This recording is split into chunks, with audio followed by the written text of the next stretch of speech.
നമസ്കാരം. നമ്മുടെ ആരോഗ്യ മേഖലയിൽ വീണ്ടും ഒരു ഒറ്റപ്പെട്ട സംഭവം കൂടി റിപ്പോർട്ട് ചെയ്തേക്കാണ്. നമ്മുടെ ആരോഗ്യ മേഖലയിൽ റിപ്പോർട്ട് ചെയ്യുന്ന സംഭവങ്ങളെല്ലാം ഒറ്റപ്പെട്ട സംഭവമാണല്ലോ. എത്രയെത്ര സംഭവങ്ങൾ ഉണ്ടായാലും എല്ലാം ഒറ്റപ്പെട്ട സംഭവമാണ്. അതുകൊണ്ടാണ് ഞാൻ ഈ ഒരു സംഭവത്തെയും ഒറ്റപ്പെട്ട സംഭവം എന്ന് വിശേഷിപ്പിച്ചത്. ഇപ്പോൾ ഒറ്റപ്പെട്ട സംഭവം എന്താണെന്ന് ചോദിച്ചു കഴിഞ്ഞാൽ, ഒരു യുവതിയുടെ നെഞ്ചത്ത് ഒരു ട്യൂബ് കുടുങ്ങി കിടപ്പുണ്ട്. ഒരു സാധാരണക്കാരി, നമ്മളെ പോലെ ഒരു സാധാരണക്കാരി, വലിയ വലിയ ഹോസ്പിറ്റലിലൊന്നും ചികിത്സ നേടാൻ പറ്റാത്തത് കൊണ്ട് ഗവൺമെന്റ് ഹോസ്പിറ്റലിൽ പോയി ചികിത്സ നേടുന്ന ഒരു സാധാരണക്കാരി. അവിടെ നിന്ന് നമുക്ക് നല്ല ചികിത്സയാണല്ലോ കിട്ടുന്നത്. നമ്പർ 1 ആണല്ലോ നമ്മുടെ കേരളത്തിലെ ആരോഗ്യ മേഖല. അതുകൊണ്ട് തന്നെ ഒരു സാധാരണക്കാരിയായിട്ടുള്ള ഒരു യുവതി, സുമയ്യ എന്നാണ് അവരുടെ പേര്. 2 വർഷം മുമ്പ് തിരുവനന്തപുരം ജനറൽ ഹോസ്പിറ്റലിൽ അവർ ചികിത്സ തേടി. തൈറോയ്ഡ് ഗ്രന്ഥി എടുത്ത് മാറ്റാൻ വേണ്ടിയിട്ടായിരുന്നു ചികിത്സ തേടിയത്. അതിനുശേഷം അവർക്ക് മരുന്ന് എന്തോ നൽകാൻ വേണ്ടിയിട്ട് ഇൻസേർട്ട് ചെയ്തതാണ് ഈ ഒരു ട്യൂബ്. അതിപ്പോഴും അവിടെ കിടപ്പുണ്ട്. ഇവർക്കതൊന്നും അറിയത്തില്ലായിരുന്നു. കുറച്ച് കഴിഞ്ഞ് നല്ല രീതിയിൽ ശ്വാസം മുട്ടൽ അനുഭവപ്പെട്ടതോട് കൂടിയിട്ട് അവരൊരു ഡോക്ടറെ പോയി കണ്ടു. ഡോക്ടറെ പോയി കണ്ട് എക്സ്റേ എടുത്ത് നോക്കിയപ്പോഴാണ് ഇങ്ങനെ ഒരു സംഭവം അവിടെ ചിരിച്ചുകൊണ്ട് കിടപ്പുണ്ട്. അതിപ്പോൾ അവരുടെ ശരീരത്തോട് ചേർന്ന് പോയി. ഇനി എന്ത് ചെയ്യണമെന്ന് അവർക്ക് അറിയത്തില്ല. എന്നിട്ട് ഈ ചികിത്സ തേടിയ ഹോസ്പിറ്റലിൽ തന്നെ അവർ പോയി. ഡോക്ടർ ചികിത്സാ പിഴവ് സമ്മതിച്ചു. പിന്നെ എടുത്ത് മാറ്റാം എന്നൊക്കെ പറഞ്ഞ് കുറേ നാൾ അവരെ പിന്നെയും നടത്തിച്ചു. എന്നിട്ട് ഡോക്ടറിന്റെ ഭാഗത്ത് നിന്നും ഹോസ്പിറ്റലിന്റെ ഭാഗത്ത് നിന്നും നീതി കിട്ടത്തില്ല എന്ന് ഉറപ്പായതോട് കൂടിയിട്ടാണ് അവര് വാർത്തക്കാരെ സമീപിച്ചത്. അതോടുകൂടിയിട്ട് ഇപ്പൊ ലോകര് ഈ ഒരു സംഭവം മുഴുവനായിട്ട് അറിഞ്ഞു. ഡോക്ടർ ചികിത്സാ പിഴവ് സമ്മതിക്കുന്ന ഓഡിയോ റെക്കോർഡ് പോലും വാർത്തക്കാരുടെ കയ്യിൽ കിട്ടി. എന്നിട്ടും ഇതുവരെയും ഇതിനെതിരെ ഒരു പ്രതികരണവും നടത്താതെ ഒരാൾ ഇവിടെ ഉണ്ട്, നമ്മുടെ ആരോഗ്യമന്ത്രി. ആരോഗ്യമന്ത്രി എവിടെ പോയോ? ഇതിനെതിരെ ഒന്നും മിണ്ടുന്നില്ല.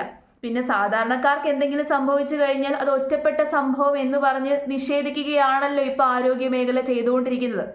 ഇവിടെ വേറൊരു സംഭവം കൂടി ഉണ്ടായി. അതാണ് നമുക്ക് ഏറ്റവും കൂടുതൽ ദേഷ്യം വരുന്നൊരു സംഭവം. ഇതിനെതിരെ ആരോഗ്യവകുപ്പ് പറഞ്ഞത് എന്താണെന്ന് അറിയാമോ? അതുകൊണ്ട് പ്രത്യേകിച്ച് ആ യുവതിക്ക് പ്രശ്നമൊന്നും വരത്തില്ലെന്ന്. അത് അവരുടെ ഹൃദയത്തോട് ചേർന്ന് കിടക്കുകയാണ്. ഭാവിയിൽ പല ആരോഗ്യ പ്രശ്നങ്ങളും ഉണ്ടാകാം.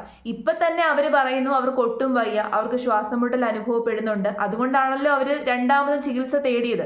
അങ്ങനെ രണ്ടാമത് ചികിത്സ തേടി എക്സ്റേ എടുത്ത് നോക്കിയത് കൊണ്ടാണല്ലോ ഇങ്ങനൊരു സംഭവം പുറത്തു വന്നത്. ഇനി മുതൽ ഇതേപോലെ നമ്മുടെ ഗവൺമെന്റ് ഹോസ്പിറ്റലിലൊക്കെ പോയി ചികിത്സ തേടിയിട്ട് വെളിയിലിറങ്ങി വരുന്ന രോഗികൾ വല്ല എക്സ്റേയോ CT സ്കാനോ ഒക്കെ എടുത്തു വെച്ച് നോക്കുന്നത് നന്നായിരിക്കും. പലതും കുടുങ്ങി കിടക്കത്തില്ലെന്ന് നമുക്ക് പറയാൻ പറ്റത്തില്ലല്ലോ. ഇതാണ് അവസ്ഥ. അപ്പൊ ഏതായാലും ആ ഡോക്ടർ തെറ്റ് സമ്മതിക്കുന്ന ഒരു ഓഡിയോ ഉണ്ടല്ലോ, അത് നമുക്കൊന്ന് കേൾക്കാം. പറ്റിയ തെറ്റ് തന്നെ ഡോക്ടർ രാജീവ് കുമാർ പറഞ്ഞ ശബ്ദരേഖയും പുറത്തു വന്നു. എക്സ്റേയിൽ നിന്നാണ് വയർ കുടുങ്ങിയത് താനും പറഞ്ഞത്. ആരാണോ സെൻട്രൽ ഇട്ടത് അവരാണ് കുറ്റക്കാരെന്നും ഡോക്ടർ പറയുന്നുണ്ട്. അപ്പോൾ ശസ്ത്രക്രിയ നടത്തിയ ഡോക്ടറും രോഗിയായ സുമയ്യയുടെ ബന്ധുവും തമ്മിലുള്ള ശബ്ദരേഖയാണ് പുറത്തു വന്നത്. അതുകൂടി നമുക്ക് കേൾക്കാം. കുറെ കൂടി വ്യക്തത വരും ഈ സംഭവത്തിൽ. ഇതിനകത്ത് ഒരു എക്സ്റേ ഇപ്പോൾ എടുത്ത് പോയി ഗൈഡ് വയർ ഒരു സാധനം അതുകൂടെ കൊടുത്തിട്ടില്ല. അത് എവിടുന്നായിട്ടെന്ന് അതെല്ലാം ചെക്ക് ചെയ്ത് വന്നപ്പോൾ ICU ഇങ്ങനെ ഒരു മറ്റേ സെൻട്രൽ വെയിൻ ഇട്ടതായിട്ട് കാണുന്നുണ്ട്. ഒരു ദിവസം എനിക്ക് തോന്നുന്നു ലൈൻ കിട്ടാത്ത ദിവസം അത് ഒരു ഇത് ഇട്ടതായിട്ട് ഒരു റെക്കോർഡിൽ കാണുന്നുണ്ട്. ഇത് വേറെ എങ്ങും ഇട്ടിട്ടില്ലെന്നാണ് പറഞ്ഞത്. ഇവിടെ നിന്നാണെന്നുള്ളതാണ് നമ്മുടെ ഒരു ഐഡിയ. അതെ. അപ്പൊ ഇപ്പോഴും അവർ പറയുന്നത് എന്തെങ്കിലും പ്രശ്നം ഉണ്ടാക്കുന്നത് മാത്രമേ അവർ എടുക്കാറുള്ളൂ. ഇതാണ് കിടക്കുന്നത് വളരെ ഒരു അപകടം ഇല്ലാത്തൊരു സ്ഥലത്തും പ്രശ്നമില്ലാത്തൊരു സ്ഥലത്തുമാണ്. അപ്പൊ അങ്ങനെ വരുന്നതുകൊണ്ട് അവർ എടുക്കത്തില്ല. എന്തെങ്കിലും പ്രശ്നം ഭാവിയിൽ ഉണ്ടാക്കുന്നത് പോലെ വരികയാണ് അങ്ങനെ എടുത്തു. എങ്ങനെ പറഞ്ഞിരിക്കുന്നത് അവിടെ നിന്ന് സംസാരിച്ച് എന്താണ് വേണ്ടതെന്ന് നമുക്ക് നോക്കാം. ഇത് മെയിൻ ഉത്തരവാദിത്വം ആരായിരുന്നു ഹോസ്പിറ്റലില്? സംശയമൊന്നുമില്ല. ഹോസ്പിറ്റലിൽ ചെയ്തപ്പോൾ ഹോസ്പിറ്റൽ ഉത്തരവാദിത്തത്തിലേ പറ്റുള്ളൂ. അപ്പൊ ഡോക്ടർ ഇതോട്ട് യാതൊരു ബന്ധമില്ലല്ലോ. എനിക്ക് സത്യമായി എനിക്ക് ബന്ധമൊന്നുമില്ല. എന്റെ യൂണിറ്റ് കൊള്ളാം. ഡോക്ടർക്ക് എന്താ പ്രശ്നം? ഡോക്ടർക്ക് നല്ല രീതിയിൽ ശമ്പളം കിട്ടുന്നുണ്ട്. ഡോക്ടർക്ക് കൈമലർത്തിയാൽ മതിയല്ലോ. ഡോക്ടർ മാത്രമല്ല കൈമലർത്തുന്നത്. ഇവിടെ നമ്മൾ വിശ്വസിച്ച് നമ്മൾ ഭരിക്കാൻ വേണ്ടിയിട്ട് കൊണ്ടിരുത്തിയേക്കുന്ന നമ്മുടെ റെപ്രസെൻറ്റേറ്റീവ്സ്, നമ്മുടെ ബഹുമാനപ്പെട്ട ആരോഗ്യമന്ത്രി വീണ ജോർജ്, പുള്ളിക്കാരി എവിടെ പോയി? ഒരു റെസ്പോൺസും ഇതിനെതിരെ തന്നിട്ടില്ല. ഒരു കാര്യവും പറയുന്നില്ല. എന്തിനധികം വരുന്നു? ഇത് സംഭവം വ്യക്തമായിട്ടുണ്ട്. ചികിത്സാ പിഴവ് വന്നതാണ് എന്ന് വ്യക്തമായിട്ടുണ്ട്. അന്വേഷണം നടത്തി. അന്വേഷണത്തിൽ ചികിത്സാ പിഴവ് എന്ന് കണ്ടെത്തിയതിനു ശേഷവും ഇവർക്കെതിരെ എന്തെങ്കിലും ഒരു ആക്ഷൻ എടുത്തോ? ഒരു ആക്ഷനും എടുത്തിട്ടില്ല. ഒന്നും തന്നെ എടുത്തിട്ടില്ല. ഇപ്പോഴും ആ ഡോക്ടർ അവിടെ തന്നെ ഉണ്ട്. ഒരു ഡോക്ടർ എന്ന് പറയുമ്പോൾ നമ്മൾ അത്രയും വിശ്വസിച്ചാണ് ആ ഡോക്ടറിന്റെ മുമ്പിൽ പോയി കിടക്കുന്നത്. നമുക്കറിയത്തില്ല ഇതിനെ പറ്റിയിട്ടൊന്നും. നമ്മൾ ഇങ്ങനെ ബോധമില്ലാതെ അവരുടെ മുമ്പിൽ കിടക്കുമ്പോൾ നമ്മളുടെ ഉള്ളിൽ ഒരു പ്രതീക്ഷയുണ്ട്. നമ്മൾ നല്ല കൈകളിലാണല്ലോ, നമുക്ക് പ്രശ്നമൊന്നും വരത്തില്ല, നമുക്ക് മറ്റ് ആരോഗ്യ പ്രശ്നങ്ങളൊന്നും വരത്തില്ല എന്ന്. ഇനി അവർ ലൈഫ് ലോങ് ഇത് അനുഭവിക്കണം. എന്നിട്ട് ഒരു പ്രശ്നവും ഇല്ല, നിസ്സാരമായിട്ട് ഇതിനെ അങ്ങ് കണ്ടേക്കാണ്. ഇതിനെ നിസ്സാരമായിട്ട് കാണാൻ പറ്റുന്ന ഒരു കാര്യമല്ല. ആരോഗ്യവകുപ്പ് പറഞ്ഞു യുവതിക്ക് പ്രശ്നമൊന്നും ഉണ്ടാവത്തില്ല, അതുകൊണ്ട് മറ്റ് ആരോഗ്യ പ്രശ്നങ്ങളൊന്നും ഉണ്ടാവത്തില്ല, ഇനി ഉണ്ടാവുകയാണെന്നുണ്ടെങ്കിൽ നമുക്ക് അതിനെതിരെ എന്തെങ്കിലും ചെയ്യാമെന്ന്. അപ്പോൾ ഇത്തരം സംഭവങ്ങൾ ആവർത്തിക്കാതിരിക്കാൻ വേണ്ടിയിട്ട് നമ്മൾ ഒന്നും ചെയ്യണ്ടേ? അതിനെതിരെ ഒരു ആക്ഷനും എടുക്കണ്ടേ? ഇതുപോലുള്ള സംഭവങ്ങൾ ഇനിയും ആവർത്തിക്കും. എത്ര സംഭവങ്ങൾ ഇപ്പൊ തന്നെ ആവർത്തിച്ചേക്കുന്നു. വയറ്റി വരെ കത്രിക മറന്നു വെച്ചേക്കുന്ന സംഭവങ്ങൾ. അപ്പൊ ഇത്തരം സംഭവങ്ങൾ ആവർത്തിക്കാതിരിക്കാൻ വേണ്ടിയിട്ട് ആക്ഷനുകൾ എടുക്കണം, കൃത്യമായിട്ടുള്ള ആക്ഷൻ എടുക്കണം. ഇത്തരം തെറ്റുകൾ ചെയ്യുന്നവർക്കെതിരെ ശിക്ഷ കൊടുക്കണം. ഒരു ഡോക്ടർ എന്ന് പറഞ്ഞു കഴിഞ്ഞാൽ ആ ഡോക്ടറിന്റെ ഭാഗത്ത് നിന്ന് അല്ലെങ്കിൽ നേഴ്സിന്റെ ഭാഗത്ത് നിന്ന് ഇത്തരം വീഴ്ചകളൊന്നും വരാൻ പാടില്ല. അങ്ങനെ വന്നു കഴിഞ്ഞാൽ അവർ ആ ജോലിയിൽ തുടരാൻ അർഹരല്ല എന്നുള്ളതാണ് യാഥാർത്ഥ്യം. മറ്റ് സ്ഥലങ്ങളിൽ, മറ്റ് കൺട്രീസിലൊക്കെ ഒരു ഡോക്ടറിന്റെ ഭാഗത്ത് നിന്ന് ഇത്തരം വീഴ്ച വന്നു കഴിഞ്ഞാൽ അപ്പം തന്നെ അയാളുടെ ലൈസൻസ് പോലും ക്യാൻസൽ ആക്കുന്ന രീതിയിലുള്ള കാര്യങ്ങൾ വരും. ഡോക്ടറും മനുഷ്യരാണ്, സമ്മതിക്കുന്നു. പക്ഷേ അവരെ കൊണ്ട് ചെയ്യാൻ കഴിയുന്ന കാര്യങ്ങൾ ചെയ്തിട്ട് പിന്നീടാണ് ഒരു യുവതിക്ക് അല്ലെങ്കിൽ ഒരു യുവാവിന് ജീവൻ നഷ്ടപ്പെടുന്നത്, അല്ലെങ്കിൽ അവർക്ക് എന്തെങ്കിലും ആരോഗ്യ പ്രശ്നങ്ങൾ വരുന്നത് എന്നുണ്ടെങ്കിൽ കുഴപ്പമില്ല. പക്ഷേ അവരുടെ കയ്യിൽ നിന്ന് പിഴവ് വരുവാണ്. ഇവരെന്തോ മാനത്തോട്ട് നോക്കിയാണ് ഇതൊക്കെ ചെയ്തുകൊണ്ടിരിക്കുന്നത്. അവർ തന്നെ ഇട്ടതാണ് ഈ ട്യൂബ്. ആ ട്യൂബ് പിന്നീട് റിമൂവ് ചെയ്യാൻ അവർ മറന്നുപോയി. അതുകൊണ്ടാണ് ഇങ്ങനെ ഒരു കാര്യം സംഭവിച്ചത്. നമുക്കറിയത്തില്ല. പിന്നീട് വർഷങ്ങൾ കഴിഞ്ഞു, ഇപ്പൊ 2 വർഷം കഴിഞ്ഞു, അത് അവരുടെ ശരീരത്തോട് ചേർന്ന് കിടക്കാണ്. ഇനി എങ്ങനെ അത് റിമൂവ് ചെയ്യും?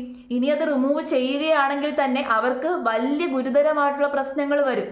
അതിന് ആർക്കും ഒരു ഉത്തരവും പറയാനില്ല.